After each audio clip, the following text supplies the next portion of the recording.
I got a lot more comments this time compared to the last time I did this, so I do apologize that I was only able to pick out a fraction of the questions that were asked. Almost all of the questions were about Floor 12, Chamber 2, and I will be covering that chamber pretty extensively, so even if your question isn't directly answered in this video, hopefully the tips I go over will still be helpful. I did prioritize the comments that provided more details about what they were struggling with and also included their character roster or builds, just because that gives me a lot more information to go off of and allows me to provide more helpful advice. With that out of the way, let's start with our first question. Storm Evoker said, Chamber 2 is a nightmare for me. The Consecrated Beasts one-shot my team even with 2 healers at the ready, and the triple Kenkis punish me for not bringing another healer alongside Bennett. I should also mention that I have no idea how both my teams do their rotation since I only got Al-Haytham recently and I've never used Ayato National before. First off, thank you very much for including your builds. That really helps me a lot in evaluating your teams and also makes it possible for me to try the team comps for myself so I can really see where the major challenges are. As usual, I do try to adjust my builds to get them as close to yours as possible. You can see my builds in the video description so you can kind of benchmark your builds against mine. One area for improvement that immediately stands out to me is Kuki. Her EM and artifact set are great, but do try to get her to level 90 as quickly as possible. Taking her from level 80 to 90 increases her Hyperbloom damage by about 34%, which is a massive amount.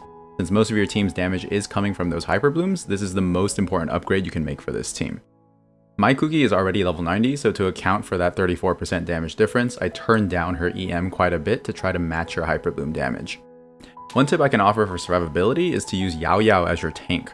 I noticed that you have a lot of HP on her, which is great, and when you combine this with the damage reduction from Xingqiu's Rain Swords, her effective HP becomes really high. So minimize the amount of time you spend on your other characters, just use their abilities and quickly swap away from them, and then spend most of your on-field time with Yao Yao, who can absorb a lot of that damage. Also try to put a few points into Yao Yao's talents if you can, especially her burst. Her healing potential is actually quite strong when her burst is active, so that'll help your entire team sustain a lot. This team is pretty forgiving as far as the rotation goes. The main thing you need to focus on is refreshing Kuki's skill whenever it runs out, since she is your Hyper Bloom trigger and the primary source of your team's damage.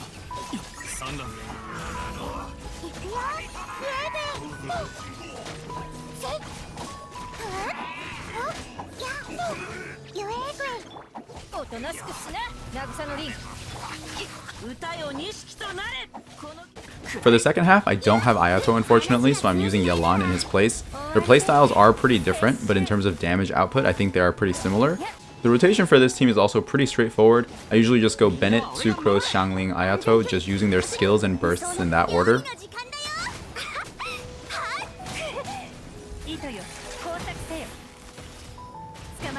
You also mentioned that survivability is an issue on this second half. Something I recommend trying is switching Bennett to an ER HP healing bonus build instead of the ER damage crit build that you currently have on him. You'll get a lot more healing from his burst that way, and the only thing we lose is some of Bennett's personal damage, which is definitely not a big deal.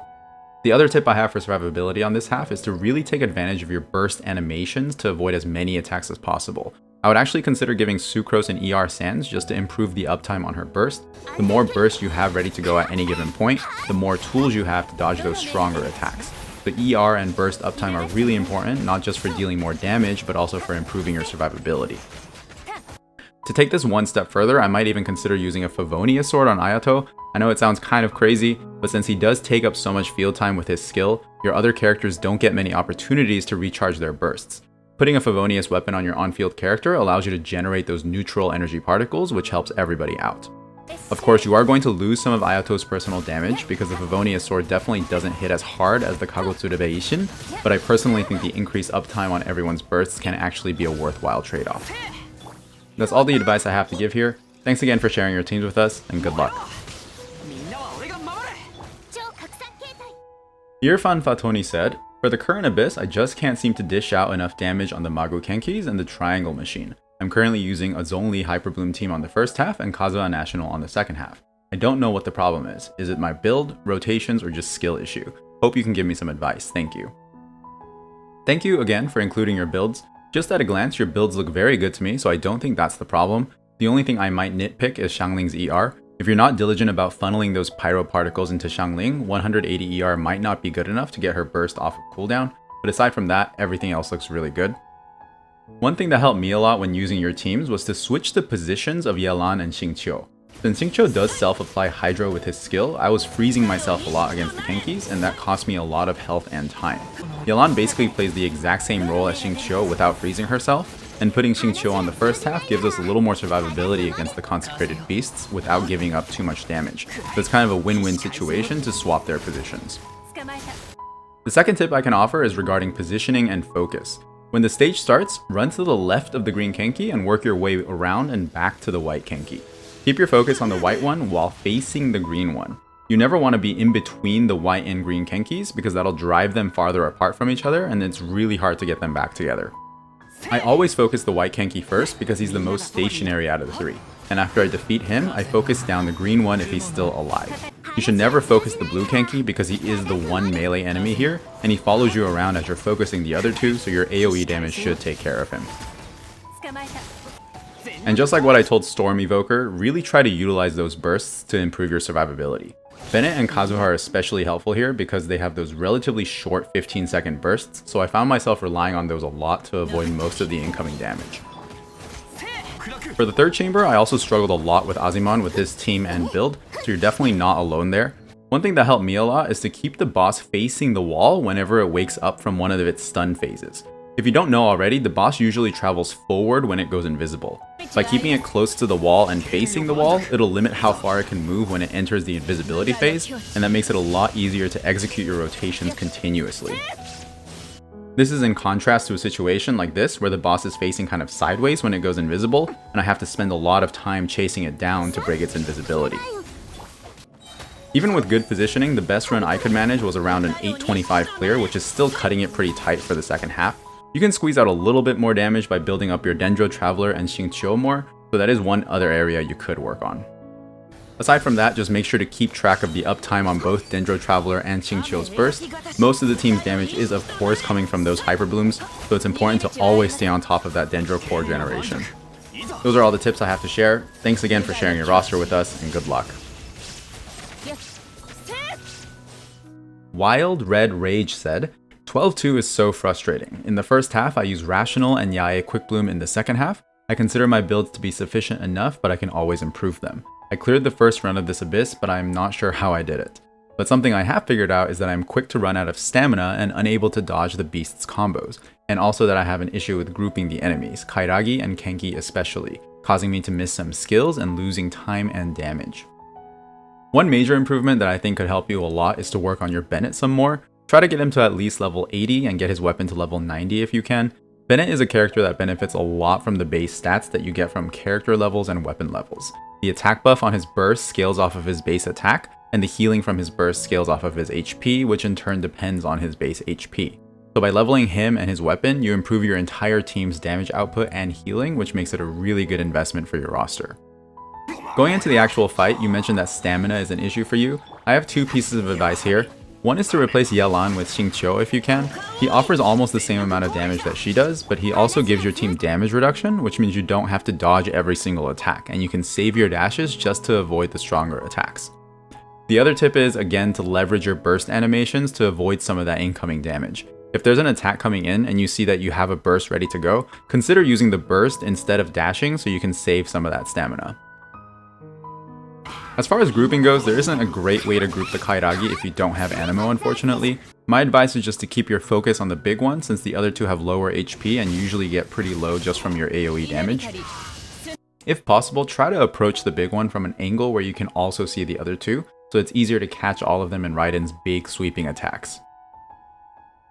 For the Kenki Trio, we're going to do the same thing that I mentioned earlier. Start by going left, dodge the blue Kenki's dash right when you see him sheath that sword, and then finally work your way around to the white Kenki, making sure you don't get too close to the green Kenki. From here, we keep our focus on the white Kenki while always being on the opposite side of the green one so that we don't scare him away, and of course the blue one will come to us naturally. I'm using a Raiden Quick Bloom team here because I don't have Yae. I actually don't know which one is stronger. I think Raiden does deal more AoE damage, but Yae does a better job of dealing continuous damage with her turrets throughout the rotation, so I'm hoping that it kind of balances out. Those are the main tips that I have to share for this one. Thank you for sharing your teams with us. Good luck.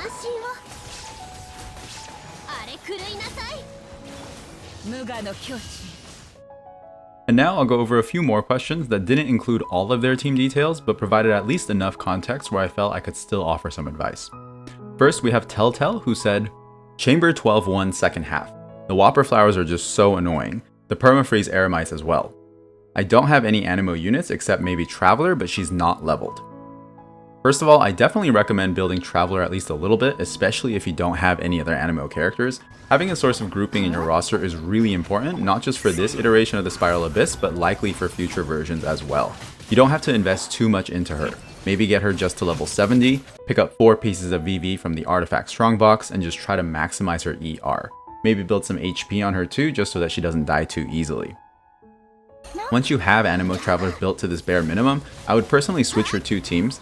Put Xingqiu and Hu Tao on the first half so you can really take advantage of their high single target damage potential, and then put your Alhaitam Quicken team on the second half since it has better AoE damage. Supported by the Animo Traveler's grouping utility, you'll be able to use your AoE damage much more effectively.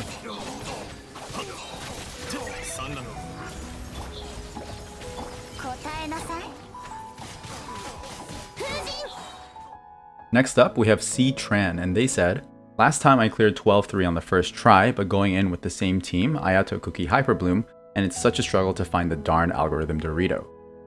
For those who already watched my 12-3 guide video, this isn't anything new, but the trick here is to use a debuff, like the 4-piece Deepwood set, to effectively mark the boss with these debuff indicators. These little down arrow symbols will persist through its invisibility, so you can use them to track the boss's location.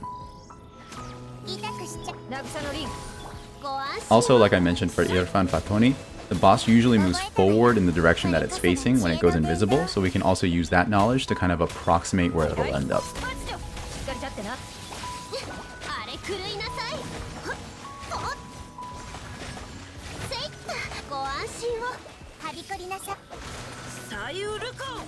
And finally, shinyredapple said, I'm trying to clear 12-3 with Child International, but the distance between the Eremite casters is too far. Is there a technique I can use for positioning with this team? In case you haven't already seen my 12-3 guide video, the key for this fight is to defeat all 3 summons first before you focus the summoners. The summoners will lose their CC immunity after their respective summon is defeated, which makes it much easier to group them afterwards. One tip I have for positioning is to start on the side where the red summoner is. I found that she sometimes teleports away from you, so even after they lose their CC immunity, they're sometimes not close enough to pull all of them together with Kazuha's skill. If you start on her side, facing into the arena, it'll at least prevent her from getting farther away from the other two, and this allows you to use Kazuha's hold skill to bring them all together after you defeat the summons. And that's a wrap. Again, sorry I wasn't able to answer a lot of the questions that were asked, but I'm hoping that these tips are generally helpful for most people who are struggling with floor 12. Thanks again to those who provided your team comps and builds. That's really what makes these types of videos possible, where I can do an in-depth analysis to see how exactly the team comp plays out and where it can be improved. You can find all of my builds in the video description, and as always, thank you so much for watching.